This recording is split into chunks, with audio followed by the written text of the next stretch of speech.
किया के माई हरदिया दूधी पातरना किया के माई हरदिया दूधी पातरना किया के माई कौने भौजी हरदी लगावो है ना किया के माई हरदिया दूधी पातरना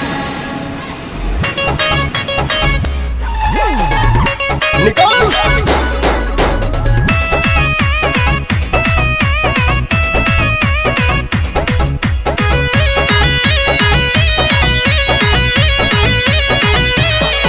मेरा होने वाला है शादी, अब मिलेगा नहीं आजादी। मेरे लाइफ में अब मत आना, न तो हो जाएगी बर्बादी। बोला तो तोर भाई बात सीनावे में गोली सीधे दाग जाइबोगे तो सेनुरा डाले से पहले मारो से लेके भाग जाइबोगे कि सेनुरा डाले से पहले मारो से लेके भाग जाइबोगे।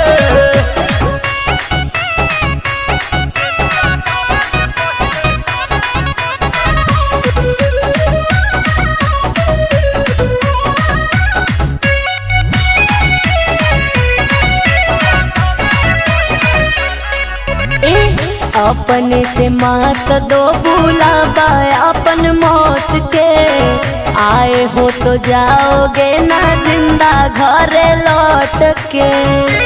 कम दिन भारी है अगर आई फलक के नोक पे ले जाइबो तोरा टांग के तो हम ही सो जाइबो जानू से नूरा से तोरा महंग के पूरा खाना दान के पहुँचाई देबो शमशान पीछा जब लाग जाइबोगे से नूरा डाले से पहले मारो से लेके भाग जाइबोगे से नूरा डाले से पहले मारो से लेके भाग जाइबोगे।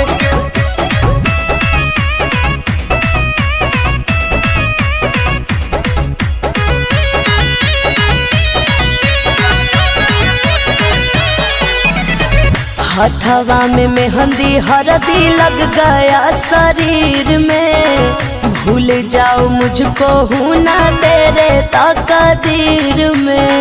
आगे ऐसे कैसे भूल जाइबो शादी करो भी दोसरा से तो बहुत खून के धारा दुनिया में है फेमस रंगदार जिला यारा पवन प्रियान सुयमान कहीं जान कैसे त्याग देबोगे इसे नूरा डाले से पहले मारो से लेके भाग जाइबोगे से नूरा डाले से पहले मारो से लेके भाग जाइबोगे।